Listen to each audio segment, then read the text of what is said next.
Welcome back to the Leadership Lens with Taylor Robinson. Today we have a spectacular guest on board, Steve Schock. Steve Schock and I have known each other for a couple of years now, and he's an incredible professional in the revenue generating side of things, if you will. So he particularly builds go-to-market engines that are scalable, sustainable, repeatable. He specializes in architecting high-velocity growth engines for private organizations, private equity-backed organizations, VC-backed organizations with a heavy focus on entire revenue life cycles, synchronizing scales, marketing, RevOps, customer success to drive EBITDA improvements and maximize net revenue retention.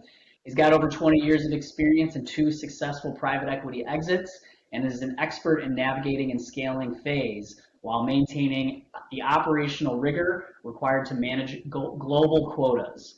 So hopefully I didn't oversell you on that one there, Steve, but that's my brief introduction to you. Seems good. I like it. Maybe you should be a commercial for me. Yeah, exactly. Well, Steve, maybe it would be helpful now that I kind of give a bit of background on you, if you could just kind of tell us a little bit about your story. You know, how did you maybe get into the revenue generating sides of things early on? You know, what kind of brought you to where you are today, and kind of some of your just general beliefs around revenue generation, getting a consistent flow and whatnot, and kind of working cross-functionally between some of those entities that I mentioned, between RevOps, marketing. You've kind of got the whole kit and caboodle under your responsibility these days. Yeah, yeah. Thanks, Taylor. Yeah, no, happy to. Unconventional path would be how I'd say I got here. Right. I look at my peers and people that I aspire to be or be like, and people that I gravitate to, and they have these really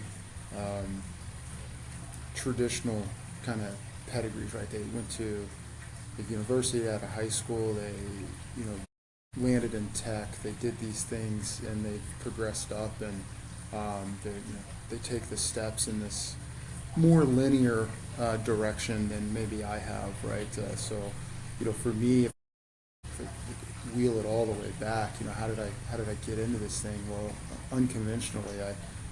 Fun fact: I used to bowl, like close to professionally. I made a little bit of money, but I ran a bowling pro shop for many years, like a golf pro. Okay. And my wife, she was finishing up her time with the Army Reserves and was getting her undergrad, and looked at me and said, "So what in the hell are you going to be when you grow up? Because this ain't going to do it." And so I was, mid-20s when I enrolled at UC for the first time and taking college classes, and took the long journey to finishing my undergrad when I was in my early 30s, and then to defer student loans, I decided to get my MBA as well and defer those for a little bit longer. So, but that put me on this path where I had left that industry, and I had sold a handful of other things in times. My cheesy one-liner is, "Please don't think less of me." Yes, I've sold cars, but I got embedded at HSBC when subprime lending was a thing. Again, please don't think less of me. And really had a lot of fun in the mid-2000s doing that. And then that market started to change, and I went to U.S. Bank and really got my first taste of B2B. I was a business banker there, selling commercial type loans to businesses in and around the greater Cincinnati area. And had a fun little journey there. Actually sold one of the largest deals I've ever done in my career, which was a $36 million commercial loan, which was a lot of fun. I made a phone call. They had a corporate credit card at the time. That's all, no balance on it. And I just caught him, and we talked. And Wow. really founded this principle that, it's always a conversation, right? It's always a conversation to get anything done. But then TARP happened, the financial crash. I got the battle scars from that. You may not remember those days so well. But I do, and I had this really great opportunity to cut over to this very early founder-led startup in Cincinnati that supported tech companies like Informatica and VMware and Marketo and a handful of others, EMC, so on and so forth. And that's where I got my kind of whistle wet in the tech space. I landed on the account with VMware which was in '09, which, virtualization was probably the hottest thing on planet Earth. And it was fun, and it was engaging, and how hard you worked equaled how much money you made at the time. But we had to figure out how to do it in a manner where we didn't have the tech that we have now. I mean, again, this is '09. I still vividly remember my first exposure to Salesforce. Yet the entire team still managed a spreadsheet, right? And so we worked through that, and I had this chance to go to Informatica, take on this leadership role, which was really my first kind of jump into it. And the team was tiny. It was so small. I think there was three of us, but ended up growing that into our first global footprint. I had 50-ish people across the globe, the UK, India, South America, across the US, so on and so forth, which really set the foundation for processes, and really said that, hey, you can't just fake it till you make it anymore. You got to think about a playbook. How are you going to build this thing? What are the buyers and the offerings that the sales team is going to go after? Like, when you think about it, your sellers, what's that offering that they're going to have, and the infrastructure that goes behind that. Is it a remote distributed team? Do you want to build out sales centers? What's the technology? What's the playbooks look like? What's V1 of a playbook, and how are you going to iterate on that? You start thinking about the sellers, right? The training them, like needing them to get into their digital mastery, right? LinkedIn was really starting to come on the scenes in that time period, and we were finding more and more technology to use. I mean, I remember InsideSales.com when they were first really out there and kind of flexing. This is pre-outreach, this is pre-sales loft, right? And they were trying to use weather to determine when people were going to answer the phones, and timing and things of that nature. And so now you're starting to build out enablement, and that word really started to socialize in the ecosystem of seller enablement, technical enablement, those pieces to help the team become the best versions of themselves. And then, that last kind of piece that really came to hold is like the analytics operating model, right? The piece that says, what is the data showing us? How do we use some leading indicators and lagging indicators to help inform a better decision? Having that data at your fingertips, that holy grail of a single source of truth, to orchestrate the business. What's the market we're going to go after? What's our ICPs? And I say with it plural because it's ideal company profile, ideal contact persona, but using that data to really help navigate that. Those early days, put it all into play and put the ball into motion, and then very large companies like Oracle a couple of times, and GE and FIS, and smaller ones that people have never heard of, and everything in between. And now I get to do some advisory work as well, and it's a lot of fun.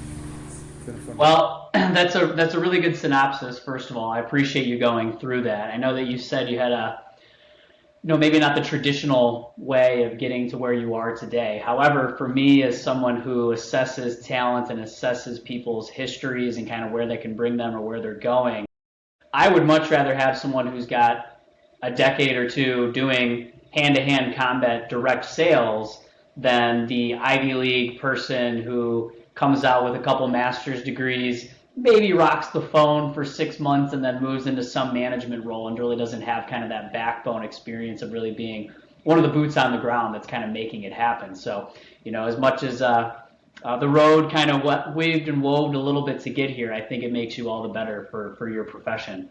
You mentioned kind of going from banking, insurance, housing, sales, whatever, all that stuff, and kind of getting into the information technology space. And I've done quite a bit of recruitments in that world, but I don't know anything compared to the people that I'm actually speaking with within that space. And I'm curious if in your world, when it comes to educating yourself on obviously the technologies that you're selling and their capabilities, that's pretty locked in. You have to know that information.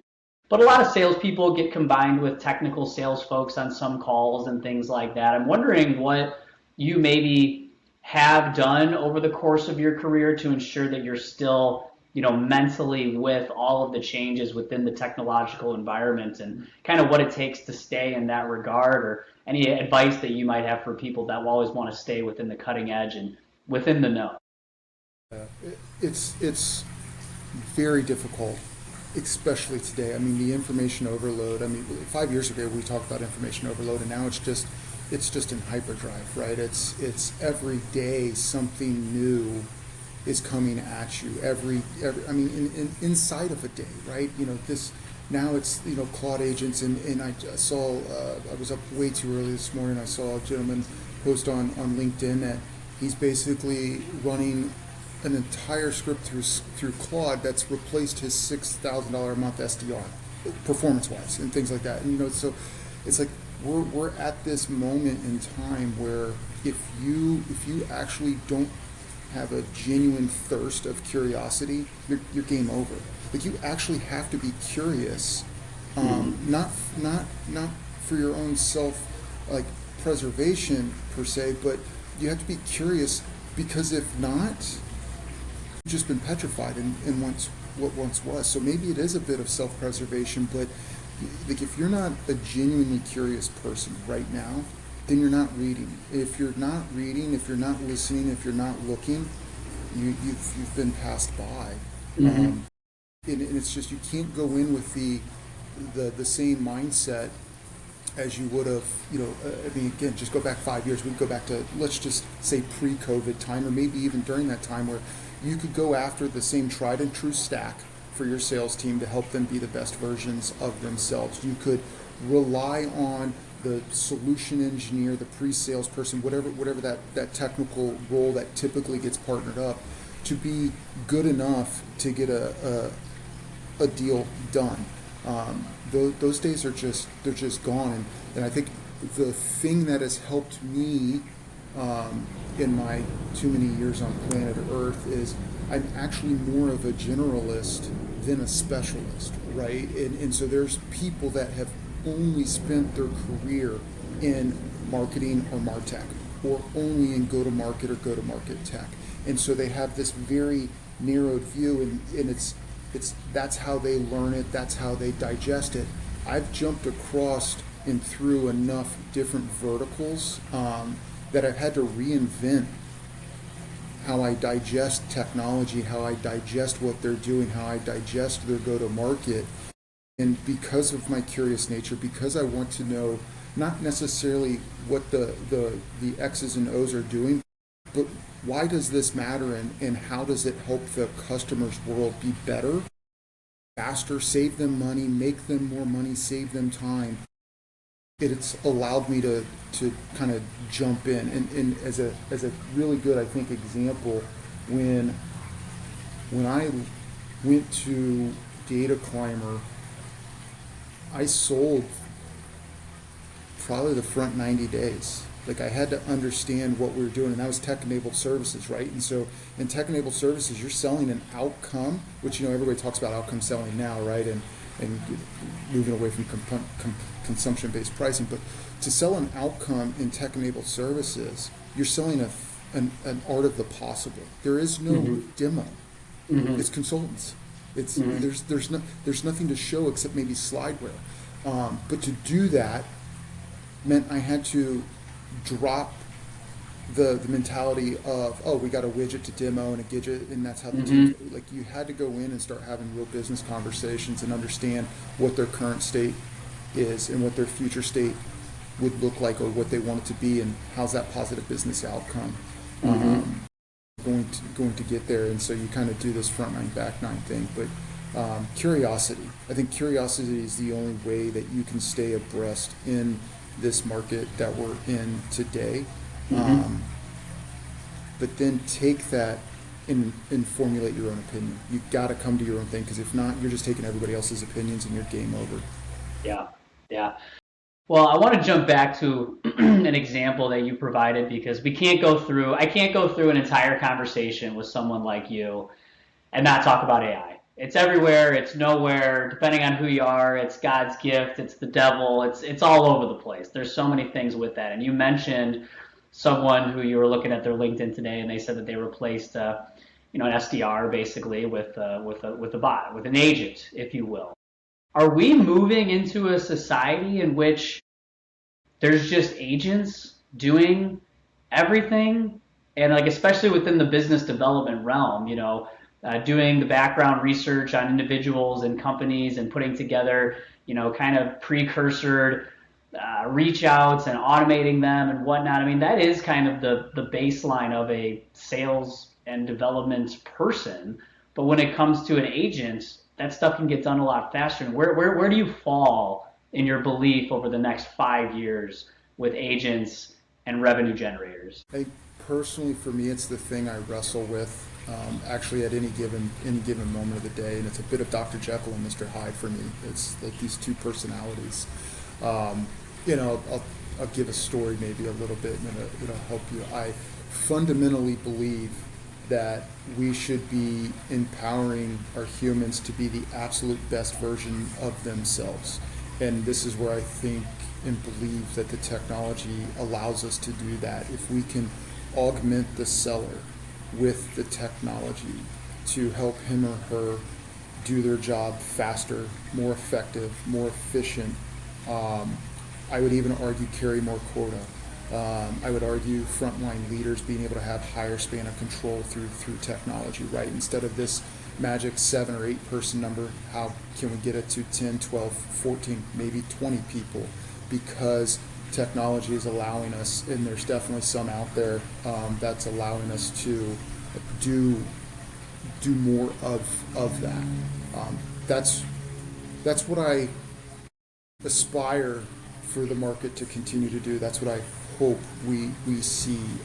I hope it allows us to continue to do things like this, where if you or I said something and fumbled over words, you'll be able to tweak it with your technology before you publish this. It's something we couldn't do a handful of years ago, and now we see it where AI can actually fix the words, the audio words. You can fix the bumbles and the stumbles and things. It's quite compelling, and that allows us to be better. What I hope it doesn't do is replace humans, and there's a fundamental belief that I have that leaders and founders are entrusted with this opportunity to create roles for people and employees to grow and to matriculate through their careers. And there is, in my opinion, a very scary narrative out there around agents replacing, or agents doing the full sale, or agents this and agents that, and whatever the company wants to call them, and that it's going to be an attack or a war on the selling go-to-market community, which is one of the longest standing professions on planet Earth. That is the opposite of what I think leaders and founders should be doing. I think I want to see them lean into tech. I want to see them use AI to help their people be the best, help their teams and companies do the best, not replace them for the sheer pocketbook improvement. And that's the underlying tone. It's like, oh, look, we can do this without humans. That means I make more money, so let's go do that. And so it's disingenuous at best. And I get it. A lot of it is also the PR that they got to push, right? The stick that they got to have in their marketing angle. But I think fundamentally, at where I'm at in my journey, it's a pretty abrasive rub right now. So when it comes to, we'll use the general term of go-to-market strategies, and I use that very, very lightly because that tends to be kind of the tip of the spear. But let's talk about maybe the full life cycle of acquisition of clientele. So because of these new technologies that are out there, because of all the noise that exists within the space, in your more recent past, which is probably the most, because things are changing so quickly, we'll talk about kind of the more recent past, the last few years. Where do you feel like you and your teams are spending much more time and what area of that kind of life cycle compared to maybe 10 or 20 years ago? I mean, is it now more push on marketing and advertisement? Is it now more push on sending more cold email? Like, I don't know, anything that you can think of. Where is more focus significantly today than there was 10 years ago that you've been seeing? I would argue it's on the ICPs, right? The ideal company profile and the ideal contact persona. Like we can't fake that anymore, and you can't spray and pray. Those days are long gone. Doing blast emails through Constant Contact or whatever the low cost spray machine was, and it's arguable right now that profiling's not enough, right? Like 5 years ago, I'm trying to think. Yeah, 5 years. I think we were still. You could profile at scale. You couldn't personalize at scale. And I'm shamelessly stealing from a dear friend. I don't know if I should name drop him or not on this. You tell me if you want to. John Barris, Yeah, go if you for want it. to remove that. John. I remember John was training my team at Oracle. We were in Bucharest, and profile at scale. You cannot personalize at scale, and that stuck with the team. And so we did that. And profiling's enough now, right? You gotta personalize, and personalization is not that total gibberish around, oh, you went to this school, I went to that school, blah blah blah blah blah. I mean, it's like personal. Like, I saw you said this thing in this publication, made me think about this. We do this. I think this could address that. Getting to a really deep area of that, but personalization's also in providing. But it's genuine. Genuine. It's genuine. Yeah, it's Yeah, that's genuine. the key. Not just using clay or Claude and snapping on top of things and going, how about those Buckeyes playing football last year? Yeah, no, you're right. It's genuine, but that also means you're genuinely giving value to the people you're reaching out to. And so, heaven forbid we share publications that align to things that they said without actually trying to sell them, and then highlighting what it is. Or I caught a video, I caught a podcast, I caught and sharing it with people to actually earn the right to get to the point to where we can have a real conversation about their business, our business, and if our thing goes together well with their thing to make a new thing. Like it's genuine, right? I like your word there. But that also means that we're doing maybe fewer activities, but the activities we're doing are that much more rich, right? They have that much more impact to the actual numbers and to the demand waterfall that you still have to work with. And there's a balance. Not every company has that opportunity. Some firms, they're not known, and they just got to beat the snot out of the phone, and they just got to go, right? And it's still a numbers game, but they dial in the talk track. They make it as personalized and personable as possible, but they just got to hammer down because they're just not known, and that's okay too. They'll evolve. So I come back to the ICPs. I think is where the go-to-market real focus has to be right now. Because if you swing and miss and you get it wrong, if you need to be going after banking but you're going after government, you're never going to sell shit. You're dead in the water. You're going to run out of runway.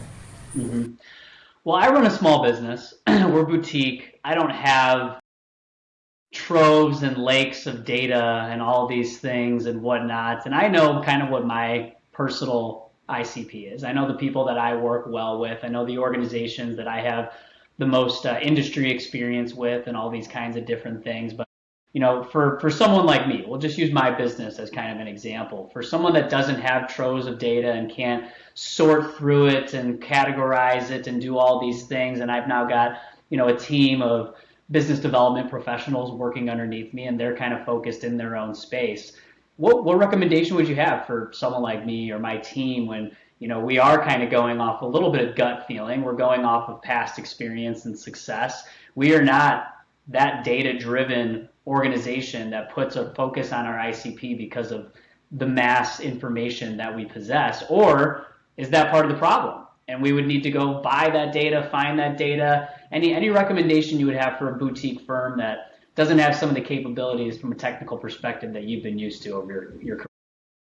I think there's probably three things. The first one that costs you no money, and you have to do no partnering with anybody, is get referrals. You've been servicing businesses for years, been placing executives for years. Ask the businesses that you've serviced who they hang out with, who are people that they socialize with in their spheres of trust that could use your business. Work with the candidates that you've placed. Who else do they know that might be hiring? Like that referral piece, to me still pays huge dividends, and that's something you guys can do today. Like literally, you can get on. We could hang up, and you could get on. Hey team, I want everybody to start asking for who would they recommend. Again, at the business level and at the placement, at the people that you've placed. That's an easy peasy one. As far as the tech, if you're finding that you're missing on some data-driven insights, you don't have a great understanding of your ICP. You may want to have a better visualization of who you have serviced, and start framing those out by their industry, their size, their revenue, who they service, so who their customers are, those things. There's enough tech out there and firms that can get you up and running from a data proficiency and might to where you don't actually have to buy the stack or hire the people and spend a fraction of the cost, and I can make a handful of recommendations for you on that. That's easy. The third piece would be is that there's enough tooling out there that you could invest a few dollars and leverage some of the the data and insight providers in as far as like names and emails and companies that would fit the personas that you're looking for and the profiles that you're looking for. And you can even think about it from a technographic point of view. And so again, if that's of interest, happy to not shamelessly plug anybody here, but would be happy to give you some people to get connected with and talk about it. So I think there's three things that a business like yours could do, right? Referrals right now, immediate. How many years you guys been in business again? I've been running the business for 6, but the business has existed for closer to 15. Yeah, perfect. And so go back and look at that and ask those questions. If you've done them well and having been through the machine, you do well by your people, whether it's the person that you've placed or the firms that you support, they're going to give you names. They're going to help you there. That's easy peasy. If the other stuff is interesting and you want more insights on your business, or you want to have more of a data feed, then we'll talk offline and we'll get you some people. But that's how I would go about it. Great advice. Great advice. Well, Steve, appreciate you having on the show today. Appreciate you taking the time. Thank you for all of your insights, your professionalism, everything that you're bringing to the table. Super interesting person. And I look forward to staying in touch with you. We've been chatting quite a bit here these last couple of months, and I look forward to keeping that going in the future. So again, thank you very much for your time. Anytime, Taylor. Appreciate it, bro. Cheers. Thanks a lot.